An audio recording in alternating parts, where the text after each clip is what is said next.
तो दोस्तों स्वागत है आप लोग का क्यूएन विद सत्यम में। दोस्तों उत्तर प्रदेश पुलिस के लिए दोस्तों यूपी जीके से टॉप दोस्तों मैं आपको टॉप 100 क्वेश्चन लेकर आया हूं जो आपकी परीक्षा के लिए काफ़ी मोस्ट इंपॉर्टेंट रहने वाले हैं। तो टॉप 100 क्वेश्चन को लेते हैं वन लाइनर में। दोस्तों आपका काफ़ी समय काफ़ी कम बचा है, तो आप लोग जितना हो सके उतना क्वेश्चन को देखिए और उनको प्रैक्टिस करते रहिए। तो चलिए दोस्तों स्टार्ट करते हैं। क्वेश्चन आपका पहला क्या कहता है, उत्तर प्रदेश में किस स्थान से सोहन संस्कृति पाषाण संस्कृति के उपकरण प्राप्त हुए हैं। तो दोस्तों टॉप 100 है दोस्तों, मैं आपके 500 क्वेश्चन यूपी जीके से करा चुका हूँ। आप लोग नहीं देखें तो जाके उनको देख सकते हैं। और ये टॉप 100 आपके फिर से हैं।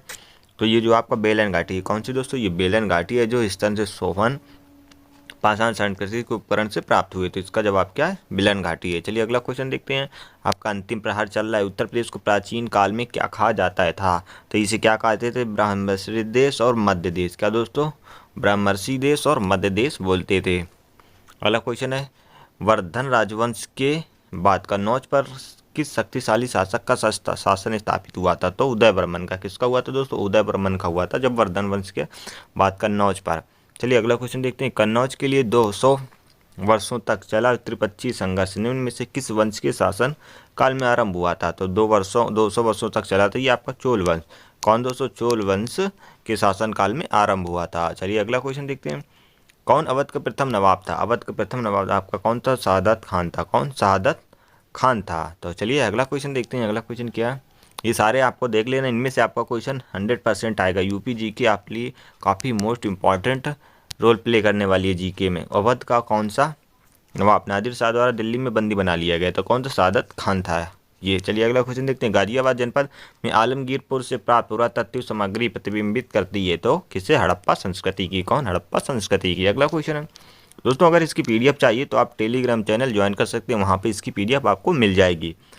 उत्तर प्रदेश की ऐतिहासिक पुरातात्विक एवं कलात्मक निधि का देख रेख करने के लिए स्थापित संस्कृति विभाग के कार्यों में कौन सम्मिलित नहीं है। तो इसका जो है सम्मिलित नहीं है, आपके 4 ऑप्शन है, इसका आप जवाब दे सकते हैं। तो चलिए इसका जवाब क्या है, तो जो आपकी जो ये उसका संरक्षण तथा प्रदर्शन और उसका प्रकाशन और उसका विलेखीकरण यानी कि ये सारे शामिल हैं, लेकिन जो उसकी बिक्री है ये आपका शामिल नहीं है। चलिए अगला क्वेश्चन देखते हैं। उत्तर प्रदेश राज्य का भूभाग भूगर्भिक और दृष्टि से निम्नलिखित किसका हिस्सा है। तो ये आपका जो गोंडवाना लैंड का है। किसका दोस्तों, गोंडवाना लैंड का है। भारत भी आपका किसका हिस्सा है, गोंडवाना लैंड का है। तो ये आप लोग याद करिए। अगला क्वेश्चन है, उत्तर प्रदेश राज्य के उत्तरी भाग में स्थित हिमालय पर्वत श्रृंखलाओं का निर्माण निम्न में से किस शैली से हुआ है। तो किस शैली से हुआ है, टर्सियल शैल समूह से। किसी तो टर्सियरी शैल समूह से हुआ है, ये आपको याद रखना है। अगला क्वेश्चन, कौन सा स्थान विशेष की जलवायु को प्रभावित करने वाला कारक है। कौन सा स्थान विशेष की जलवायु को प्रभावित करने वाला कारक है। आपका अक्षांश, समुद्र तल से ऊंचाई, यहाँ पर दोस्तों ऊंचाई होगी, और वन, ये सब है जो विशेष की जलवायु को प्रभावित करने वाला स्थान है। चलिए अगला क्वेश्चन, किसी क्षेत्र विशेष के आबोहवा तंत्र को निम्न में से कौन सा कारक प्रभावित नहीं करता है। तो ये आपका तापमान नहीं करता है। अगला क्वेश्चन देखते हैं। उद्गम स्थलों के आधार पर उत्तर प्रदेश की नदियों को कितने भागों में बांटा गया, मतलब उद्गमों के स्तर पर ये आपका तीन भागों में बांटा गया। अगला क्वेश्चन, राकड़ मिट्टी उत्तर प्रदेश में कहाँ पाई जाती है। तो राकड़ मिट्टी जो है उत्तर प्रदेश में पर्वतीय व पठारी ढालों पर पाई जाती है। कहाँ पर, पर्वतीय व पठारी ढालों पर पाई जाती है। अगला क्वेश्चन, उत्तर प्रदेश में कौन सी मिट्टी सर्वाधिक क्षेत्र में पाई जाती है। तो आपकी कौन सी, जलोढ़ मिट्टी है जो उत्तर प्रदेश में सर्वाधिक मिट्टी पाई जाती है। ये भी आपका इंपॉर्टेंट क्वेश्चन है। उत्तर प्रदेश के तराई क्षेत्रों में पाए जाते हैं। तो क्या पाए जाते हैं, उष्णकटिबंधीय नम पर्णपाती वन। और उत्तर प्रदेश के तराई क्षेत्र में आपकी थारू जनजाति भी पाई जाती है। ये भी आपसे क्वेश्चन बनता है। तो उत्तर प्रदेश की जनजाति कहाँ पाई जाती है, तो तराई क्षेत्र में। अगला क्वेश्चन, उत्तर प्रदेश राज्य के मध्य पूर्वी पश्चिम बंगाल मैदानों में विस्तार है। तो किसका विस्तार, उष्णकटिबंधीय पर्णपाती शुष्क वनों का है। किसका, उष्णकटिबंधीय पर्णपाती शुष्क वनों का विस्तार है। अगला क्वेश्चन, भारत में सर्वाधिक गेहूं उत्पादन करने वाला राज्य कौन सा। तो ये आपका उत्तर प्रदेश है। अगला क्वेश्चन देखते हैं। उत्तर प्रदेश राज्य में उगाई जाने वाली कौन सी फसल का उपयोग आजकल शरबत, स्टार्च एवं ग्लूकोज बनाने में किया जाता है। तो इसका मक्का का उपयोग किया जाता है। किस किस में, शरबत और स्टार्च एवं ग्लूकोज बनाने में। चलिए अगला क्वेश्चन देखते हैं। निम्न में से किस नगर को उत्तर भारत का मैनचेस्टर कहते हैं। तो ये कानपुर है जो उत्तर भारत का मैनचेस्टर कहते हैं। ये उत्तर प्रदेश का भी मैनचेस्टर है, यानी कि उत्तर भारत का। और जो भारत का मैनचेस्टर की बात करें तो ये कौन है, आपका अहमदाबाद है। कौन दोस्तों, अहमदाबाद है, ये भी आपको याद रखना है। चलिए अगला क्वेश्चन, सूती वस्त्र स्रोत की दृष्टि से उत्तर प्रदेश में कौन सा स्थान है, भारत का कौन सा स्थान, तो ये आपका तृतीय स्थान है, भारत में उत्तर प्रदेश का तृतीय स्थान है। अगला क्वेश्चन है, देश की सबसे बड़ी जनसंख्या किस राज्य में निवास करती है, तो उत्तर प्रदेश में। कितनी दोस्तों, लगभग में आपकी 25 करोड़ जनसंख्या हो गई उत्तर प्रदेश की। ये आपका डेटा 2023 का है, जो लास्ट 2023 का है। चलिए अगला क्वेश्चन देखते हैं, उत्तर प्रदेश की राज्य की कुल जनसंख्या कितनी है, तो ये यहाँ पर दोस्तों जनसंख्या ये आपकी 2011 की जनगणना के अनुसार है। कितनी दोस्तों, 2011 की जनगणना के अनुसार आपसे क्वेश्चन पूछेगा, 2011 के जनगणना के अनुसार उत्तर प्रदेश की कुल जनसंख्या कितनी थी, तो ये आपकी इतनी थी, लेकिन इस समय आपका बढ़कर जो है लगभग में आपकी 25 करोड़ हो गई है। जो आपका 3 देश ही सिर्फ जो है उत्तर प्रदेश से आगे हैं जनसंख्या के मामले में, बाकी सारे देश भी पीछे हो चुके हैं। अगला क्वेश्चन, उत्तर प्रदेश विधानमंडल की स्थापना कब हुई थी, तो 1887 में। कब, 1887 में हुई थी। अगला क्वेश्चन, उत्तर प्रदेश से राज्यसभा की कितने सदस्य चुने जाते हैं, तो 31। राज्यसभा के कितने होते हैं, 31 सदस्य चुने जाते हैं। अगला क्वेश्चन है, उत्तर प्रदेश में स्थानीय स्वायत्त शासन का ढांचा किस प्रकार है, तो त्रिस्तरीय ढांचा है। कौन सा दोस्तों, त्रिस्तरीय ढांचा है। अगला क्वेश्चन, उत्तर प्रदेश में त्रिस्तरीय पंचायती राज व्यवस्था निम्न में से किस समिति की अनुशंसा पर लागू की गई, गलत लिखा दोस्तों, लागू की गई तो बलवंत राय मेहता समिति अनुशंसा पर लागू की गई थी पंचायती राज समिति, ये है बलवंत राय मेहता समिति। भारत का सबसे लंबा राष्ट्रीय राजमार्ग उत्तर प्रदेश के स्थान से आरंभ होता है, तो वाराणसी से। कहाँ से दोस्तों, वाराणसी से आरंभ होता है। अगला क्वेश्चन, उत्तर प्रदेश से गुजरने वाला सबसे लंबा राष्ट्रीय राजमार्ग कौन है, NH2 है। कौन सा दोस्तों, NH2 है सबसे लंबा राष्ट्रीय राजमार्ग जो उत्तर प्रदेश से गुजरता है। अगला क्वेश्चन है, उत्तर प्रदेश में जिला स्तर पर नियोजन कार्य हेतु कार्यरत है, तो नियोजन एवं अनुश्रवण समिति आपकी कार्यरत है। अगला क्वेश्चन, उत्तर प्रदेश में नियोजन प्रक्रिया के शीर्ष स्तर पर है, तो कौन, राज्य योजना आयोग। कौन था दोस्तों, राज्य योजना आयोग है। चलिए अगला क्वेश्चन देखते हैं, उत्तर प्रदेश में पहली खनिज नीति की घोषणा कब हुई थी, तो 1974 में, 1974 में पहली खनिज नीति की घोषणा हुई थी। उत्तर प्रदेश का कौन सा क्षेत्र चूना पत्थर के उत्पादन के लिए विख्यात है, तो ये आपका विंध्याचल। कौन सा, विंध्याचल विख्यात। अगला क्वेश्चन है, राष्ट्रीय ताप विद्युत निगम द्वारा उत्तर प्रदेश राज्य में पहला संयंत्र किस स्थान पर लगाया गया, तो सिंगरौली में। कहाँ पर, सिंगरौली में लगाया गया था। अगला क्वेश्चन, उत्तर प्रदेश राज्य के किस स्थान पर परमाणु विद्युत संयंत्र स्थापित किए गए हैं, तो ये आपके नौरारौरा में स्थापित किए गए हैं। अगला क्वेश्चन है, उत्तर प्रदेश सरकार द्वारा राज्य विकास परिषद का गठन किया गया था। कब किया गया था, 7 अक्टूबर 2003 को। कब, 7 अक्टूबर 2003 को किया गया था। उत्तर प्रदेश सरकार द्वारा राज्य योजना आयोग का गठन हुआ था, तो 1971 में। कब हुआ था, 1971 में ये राज्य योजना आयोग का गठन है।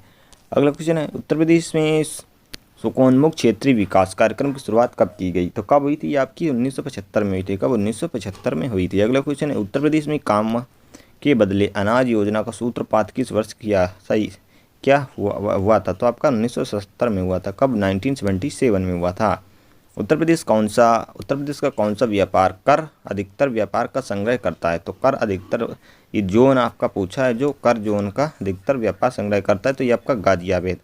कौन, गाजियाबाद है। अगला क्वेश्चन, उत्तर प्रदेश में मूल्यवर्धित टैक्स यानी कि वैट लागू हुआ था। कब लागू हुआ था, 1 जनवरी 2008 से लागू हुआ था। अगला क्वेश्चन देखते हैं, लोक नृत्य राहुला का संबंध उत्तर प्रदेश में किस निम्न में से किस एक क्षेत्र से है, तो ये बुंदेलखंड क्षेत्र। कहाँ से, बुंदेलखंड क्षेत्र से। जो आपका राहुला नृत्य कहाँ से है, उत्तर प्रदेश से है, लेकिन कहाँ पर, उत्तर प्रदेश में बुंदेलखंड से है। निम्नलिखित में से कौन सा उत्तर प्रदेश का लोक नृत्य है, तो दोस्तों निम्नलिखित, यानी कि ये आपका थोड़ा सा मिस्टेक है। तो कौन से उत्तर प्रदेश के लोग रखते हैं, आपका मुरिया, चरकुला, दादरा, कर्मा। कौन कौन से, मुरिया, चरकुला, दादरा, कर्मा, नौटंकी, आपके सारे जो हैं बिरहा, ये सारे उत्तर प्रदेश के लोक गीत हुए हैं। आपका सारा कुछ याद करना है। भारत में सबसे अधिक विश्वविद्यालय किस राज्य में स्थित हैं, उत्तर प्रदेश में हैं। अगला क्वेश्चन देखते हैं, उत्तर प्रदेश में निम्नलिखित में से कहाँ कृषि विद्यालय है, तो ये फैजाबाद में। कहाँ पर, फैजाबाद में। रामचरितमानस की रचना किसने की, तो तुलसीदास ने की। क्यों पर आया, क्योंकि उत्तर प्रदेश से संबंधित है। अगला क्वेश्चन, रामचरितमानस की रचना किस भाषा में है, तो अवधी भाषा में की गई है।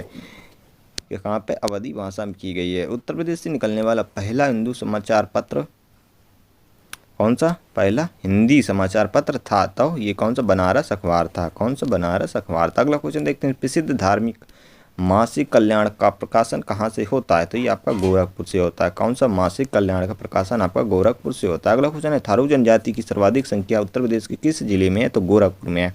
थारू जनजाति की कहाँ पर है? सबसे ज़्यादा संख्या गोरखपुर में। ये कहाँ पर निवास करती है? तराई क्षेत्रों में। अगला क्वेश्चन, भोटिया जनजाति किस क्षेत्र में निवास करती है? तो पर्वतीय क्षेत्रों में। भोटिया पर्वतीय क्षेत्रों में निवास करती है। मोतीलाल नेहरू बाल संग्रहालय अवस्थित है तो आपका कहाँ पर है? ये लखनऊ में है, उत्तर प्रदेश की राजधानी। अगला क्वेश्चन, भारत कला भवन संग्रहालय स्थित है कहाँ पर? वाराणसी में स्थित है। ये एक जरूर इससे आपका क्वेश्चन बनेगा। अगला क्वेश्चन, उत्तर प्रदेश में कुंभ मेला कहाँ लगता है? तो ये आपका प्रयागराज है, यानी कि इलाहाबाद में लगता है। अगला क्वेश्चन, हिंदू मुस्लिम एकता का प्रतीक सलहकुल उत्सव उत्तर प्रदेश के किस शहर में आयोजित किया जाता है? तो ये आगरा में। कौन सा सलहकुल उत्सव है आपका? आगरा में आयोजित किया जाता है। जेके मंदिर उत्तर प्रदेश में कहाँ पर स्थित है? तो आपका ये कानपुर में है। कहाँ पर दोस्तों? कानपुर में है। अगला क्वेश्चन देखते हैं, महात्मा बुद्ध का महापरिनिर्वाण कहाँ हुआ था? तो कुशीनगर में। कहाँ पर? ये आपका कुशीनगर में हुआ था। अगला क्वेश्चन, जैन धर्म के तीर्थंकर पार्श्वनाथ संबरनाथ तथा चंद्र प्रभाव का जन्म कहाँ हुआ था? तो ये उत्तर प्रदेश में हुआ था। कहाँ पर? जैन धर्म के तीर्थंकर थे जो पार्श्वनाथ, इनका हुआ था उत्तर प्रदेश। जैन धर्म के प्रथम तीर्थंकर आपके कौन है? ऋषभ देव हैं। ये आपको याद रखना है। 24वें तीर्थंकर आपके कौन है? महावीर स्वामी। अगला क्वेश्चन, गौतम बुद्ध ने अपना प्रथम उपदेश दिया था सारनाथ में दिया था। कहाँ पर? सारनाथ में दिया था। अगला क्वेश्चन, उत्तर प्रदेश की निम्न में से किस स्थल से नवपाषाण कालीन साक्ष्य प्राप्त हुए? तो कोल्हड़ीवा, महंगड़ा और पंचोहद, ये सारे यहाँ पर जो है उत्तर प्रदेश में नवपाषाण कालीन के साक्ष्य प्राप्त हुए हैं। अगला क्वेश्चन देखते हैं, उत्तर प्रदेश के किस स्थान से जो है ताम्रपाषाणिक सांस्कृतिक प्रमाण मिले हैं? तो कहाँ से? खैराडीह और नौहान से ये मिले हैं आपके। अगला क्वेश्चन, आह्लाउदल संबंधित थे तो कहाँ से संबंधित थे? ये आपके महोबा से। ये आपको याद रखना है, कहाँ से? महोबा से संबंधित थे। अगला क्वेश्चन है, सरगी सुल्तानों के शासनकाल में निम्नलिखित स्थानों में से किस पूर्व का सिराज कहा जाता है? तो किसे पूर्व का सिराज कहा जाता है? ये जौनपुर जिले को पूर्व का सिराज कहा जाता है। अगला क्वेश्चन है, अवध राज्य के बारे में अधोलिखित में से क्या सत्य है? तो ये जो आपके 4 ऑप्शन दिए हैं तो इनको देखना, अवध के बारे में ये क्या क्या सत्य हैं तो इनको देखते हैं। इनकी स्थापना जो 1772 में सादत खान बुरहानुमुल्क ने की थी। तो दोस्तों ये आपके इस प्रकार से रखे गए कि आपको एक क्वेश्चन से 3-4 क्वेश्चन बन जाए। तो इसकी स्थापना कब हुई थी? 1772 में सादत खान ने जो की थी इसकी, तो बुरहानुमुल्क ने की थी। कौन सा मुल्क था? तो बुरहानुमुल्क था। सादत खान ने 1772 में की थी, यानी कि सही है पहला। उसमें बंगस पठानों के खिलाफ निर्णायक लड़ाइयाँ छोड़ी थी, ये भी आपका सही है।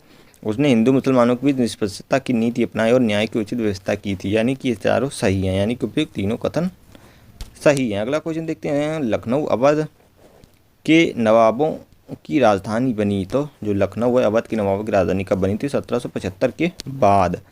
अगला क्वेश्चन, कौन सा नगर शंकराचार्य द्वारा हिंदू धर्म की पुनः स्थापना का स्थान है? तो बद्रीनाथ। कौन सा? ये आपका बद्रीनाथ है। उत्तर प्रदेश में बौद्ध परिपथ का भाग है तो उत्तर प्रदेश में बौद्ध परिपथ का भाग क्या है? तो कपिलवस्तु, कुशीनगर और श्रावस्ती है। कौन? उत्तर प्रदेश में बौद्ध परिपथ का भाग है कपिलवस्तु, कुशीनगर और श्रावस्ती है। अगला क्वेश्चन है, उत्तर प्रदेश राज्य में गंगा यमुना के मध्यवर्ती क्षेत्रों में किस प्रकार की चट्टानें पाई जाती हैं? तो रवेदार। कौन सी चट्टानें होती हैं? रवेदार पाई जाती हैं गंगा यमुना के मध्यवर्ती क्षेत्रों में। अगला क्वेश्चन है, उत्तर प्रदेश किन अक्षांशों व देशांतरों के मध्य स्थित है? तो ये आपको क्वेश्चन इंपॉर्टेंट है। कहाँ पर है? ये देखिए 52 डिग्री उत्तरी अक्षांश से 30.24 डिग्री उत्तरी अक्षांश तक 77.5 डिग्री अक्षांश पे जो पूर्वी देशांतर से लेकर पूर्वी देशांतर तक है 84 डिग्री। अगला क्वेश्चन 84 डिग्री 3.8। उत्तर प्रदेश में सर्वाधिक औसतन ताप किस क्षेत्र में पाया जाता है? तो यह आपका बुंदेलखंड में पाया जाता है। अगला क्वेश्चन, उत्तर प्रदेश राज्य में किस महीने में लू जैसी हवाएं चलने लगती हैं? तो ये मई जून है। मई जून में आपका जो लू जैसी हवाएं चलने लगती हैं। अगला क्वेश्चन, निम्न में से उत्तर प्रदेश में बहने वाली कौन सी नदी हिमालय से नहीं निकलती है? तो हिमालय से आपकी गंडक, काली और ताप्ती। दोस्तों काली, राप्ती नहीं दोस्तों, ताप्ती है यहाँ पर। तो ये जो निकलती है, लेकिन जो रिंद नदी है ये आपकी जो है हिमालय से नहीं निकलती है। चलिए देखते हैं ये कहाँ से निकलती है। ये आपकी निकलती है सरगुजा स्थल मितिरंगा पहाड़ी के पास से, अंबिकापुर तहसील पूर्वी सरगुजा से हुआ है जो यहाँ पर आपकी निकलती है, ये पहाड़ी के पास से। अगला क्वेश्चन है, उत्तर प्रदेश में बहने वाली किस नदी का उद्गम स्थल गंगा के मैदान में नहीं है? तो ये जो चंबल नदी है इसका मैदान जो गंगा में नहीं है। बाकी ये उत्तर प्रदेश में बहने वाली किस नदी का उद्गम स्थल गंगा के मैदानी भाग से नहीं तो चंबल नदी का ही उत्तर प्रदेश में बहती है, लेकिन उद्गम स्थल गंगा से नहीं है। उत्तर प्रदेश राज्य में यमुना के बिहाड़ों में कौन सी मृदा पाई जाती है? पड़वा मृदा। कौन सी दोस्तों? पड़वा मृदा पाई जाती है उत्तर प्रदेश से। पड़वा मृदा जो आपकी पीली टाइप की होती है। उत्तर प्रदेश राज्य में निम्न में से किसे करेल कपास मृदा कहा जाता है? तो रेगुर मिट्टी। किसे दोस्तों? रेगुर मिट्टी को है आपको कपास यानी कि जिससे आपकी कपास की खेती लेके आपकी रेगुर मिट्टी यानी कि काली मिट्टी का उपयोग किया जाता है। अगला क्वेश्चन है उत्तर प्रदेश में सामाजिक वानिकी योजना कब आरंभ हुई? तो ये आपकी 1976 में हुई थी। कब? 1976 में। अगला क्वेश्चन भारत के प्रथम वन्यजीव परिरक्षण संस्थान की स्थापना किस राज्य में हुई थी? तो ये आपका यूपी है यानी उत्तर प्रदेश में हुई थी। निम्न में से किसे उत्पादन में उत्तर प्रदेश का प्रथम राज्य प्रथम स्थान पर है? तो ये आपका गन्ना है, जो उत्तर प्रदेश है गन्ना में प्रथम स्थान रखता है। अगला क्वेश्चन है मूंगफली की कृषि किस प्रकार की भूमि पर की जाती है? तो शुष्क स्थान पर। कहाँ पर? शुष्क स्थान पर की जाती है। उत्तर प्रदेश राज्य की सबसे लंबी नहर कौन सी है? तो ये आपकी शारदा नहर है, जो उत्तर प्रदेश की सबसे लंबी नहर है। अगला क्वेश्चन है पूर्वी यमुना नहर उत्तर प्रदेश राज्य के किस जिले में से निकलती है? तो सहारनपुर से निकलती है। कहाँ से? सहारनपुर से निकलती है। कांच उद्योग के लिए उत्तर प्रदेश का कौन सा नगर विख्यात है? फिरोजाबाद। कौन सा? फिरोजाबाद ये है क्या? कांच उद्योग के लिए। यहाँ पर आपकी चूड़ियाँ भी बनती हैं। क्या दोस्तों? चूड़ी उद्योग कहाँ पर है? फिरोजाबाद में है। चीनी मिट्टी के बर्तनों के लिए कौन सा शहर प्रसिद्ध है? तो खुर्जा। कौन सा? खुर्जा प्रसिद्ध है। अगला क्वेश्चन उत्तर प्रदेश में निम्न में से कौन सा लिंगानुपात? दोस्तों उत्तर प्रदेश का जो कितना लिंगानुपात है आपका? 908 है। 1000 पुरुषों पर कितनी महिलाएं हैं? 908 हैं। सबसे ज़्यादा लिंगानुपात कहाँ का है आपका? केरल का है। कहाँ पर? केरल का है सबसे ज़्यादा लिंगानुपात। चलिए उत्तर प्रदेश में जनघनत्व कितना है? 828 जनघनत्व है। 828 लोग रहते हैं 1 किलोमीटर वर्ग के दायरे में। अगला क्वेश्चन देखते हैं लोकसभा हेतु उत्तर प्रदेश की निर्वाचित सदस्यों की कुल संख्या कितनी? 80 है। दोस्तों जनगणना का वीडियो देख सकते हैं चैनल पर जाकर, वहाँ पे आपका उत्तर प्रदेश की जनगणना से टॉप क्वेश्चन करा दिए गए और भारत की जनगणना से भी, तो उनको देखिएगा, इससे क्वेश्चन आपके पेपर में जरूर आएगा, तो उसको जरूर एक बार देख लीजिए। उत्तर प्रदेश की प्रथम राज्यपाल कौन थी? तो ये आपकी श्रीमती सरोजनी नायडू थे। कौन? श्रीमती सरोजनी नायडू थी। इस समय आपके कौन है राज्यपाल हैं? तो आपकी आनंदीबेन पटेल हैं। कौन? आनंदीबेन पटेल हैं। ये आपको याद रखना है। उत्तर प्रदेश के निम्न में से पंचायती राज का कौन सा त्रिस्तरीय ढांचा कार्यरत है? तो आपको पता है यहाँ पर उत्तर प्रदेश में त्रिस्तरीय पंचायती राज का ढांचा कौन सा? पहले ग्राम पंचायत, क्षेत्र पंचायत, फिर जिला पंचायत। ये स्तरीय ढांचा है उत्तर प्रदेश का। अगला क्वेश्चन उत्तर प्रदेश में किस वर्ष पंचायत राज प्रणाली का शुभारंभ हुआ था? आपका 1959 में। कब? 1959 में इसका आरंभ हुआ था। अगला क्वेश्चन देखते हैं उत्तर प्रदेश की किन नदियों में जल परिवाहिक व्यवस्था है? तो ये आपकी गंगा यमुना नदी है। कौन सी? गंगा यमुना नदी। उत्तर प्रदेश में पहली बार श्रम कल्याण केंद्र की स्थापना कहाँ की गई थी? कानपुर में हुई थी। कहाँ पर दोस्तों? श्रम कल्याण केंद्र की स्थापना। अगला क्वेश्चन उत्तर प्रदेश में बंधक श्रमिक प्रथा का समाप्ति कब हुई थी? तो श्रमिक बंधक की प्रथा समाप्ति 1976 में हो गई थी। अगला क्वेश्चन है पाइराइट्स खनिज मुख्य रूप से कहाँ से प्राप्त होता है? तो पाइराइट खनिज है मुख्य रूप से आपका ये मिर्ज़ापुर से। कहाँ पर? मिर्ज़ापुर से प्राप्त होता है। सेल खड़ी मुख्यतः कहाँ से प्राप्त होती है? सेल खड़ी आपकी हमीरपुर और झांसी से प्राप्त होती है। कहाँ पर? हमीरपुर और झांसी से। अगला क्वेश्चन उत्तर प्रदेश राज्य के कुल विद्युत उत्पादन में सबसे बड़ा योगदान किसका है? तो तापीय विद्युत का। किसका दोस्तों? तापीय विद्युत का है। उत्तर प्रदेश में गैर परंपरागत ऊर्जा विकास के लिए नेडा नामक संस्थान की स्थापना कब की गई थी? ये आपका नेडा है, इसकी स्थापना कब की गई थी? 1983 में हुई थी, जो गैर परंपरागत ऊर्जा संस्थान के लिए। अगला क्वेश्चन है ऊर्जा उत्तर प्रदेश में निम्नलिखित में से किस स्थान पर एक नाभिकीय ऊर्जा परियोजना स्थित है? कौन सी? तो नरौरा जिले में है, जो आपके नाभिकीय ऊर्जा परियोजना स्थित है। अगला क्वेश्चन है माता टीला विद्युत परियोजना किस नदी पर स्थित है? तो आपकी कौन सी नदी? बेतवा नदी पर है, जो माता टीला विद्युत योजना है। उत्तर प्रदेश को पूर्व में किस नाम से जाना जाता था? तो आपका जो यूनाइटेड प्रोविंस के नाम से, क्योंकि दोस्तों ये इंपॉर्टेंट है, यूनाइटेड प्रोविंस के नाम से जाना जाता था। उत्तर प्रदेश में नागों का प्रधान केंद्र कौन सा? मथुरा है। कौन? मथुरा। अगला क्वेश्चन है उत्तर प्रदेश राज्य एक्ट गवर्नर जनरल द्वारा हस्ताक्षर किए गए थे। तो राज्य एक्ट पर कब हुए थे? 7 दिसंबर 1947 में। कब? 7 दिसंबर 1947 में। उत्तर प्रदेश पंचायत राज संशोधन अधिनियम कब पारित हुआ था? 1994 में। कब हुआ था? 1994 में। तो दोस्तों ये आपके टॉप 100 यूपी जीके से क्वेश्चन समाप्त होते हैं। कितने? टॉप 100। तो ये आपकी परीक्षा के लिए काफ़ी मोस्ट इंपॉर्टेंट रहने वाले हैं। बाकी आप 500 क्वेश्चन का वीडियो आप लोग एक बार देख सकते हैं। एक वीडियो में आपके टॉप 500 भी क्वेश्चन कराए गए हैं, उससे भी टॉप आपकी 100 है। तो आप देख सकते हैं इनमें से आपके सारे क्वेश्चन आपके ज़रूर इनमें से पूछे जाएंगे। तो चलिए दोस्तों, वीडियो पसंद आए तो वीडियो को लाइक कर दें, और डेली आपका 7 से 8 PM पर आपका टेस्ट जरूर होता है, तो इस टेस्ट को जरूर दीजिए। आपका कुछ ही समय बचा हुआ है, तो जरूर इस वीडियो की PDF चाहिए तो टेलीग्राम ज्वाइन कर सकते हैं, वहाँ इसकी PDF मिल जाएगी। तो मिलते हैं नेक्स्ट वीडियो में। जय हिंद, वंदे मातरम।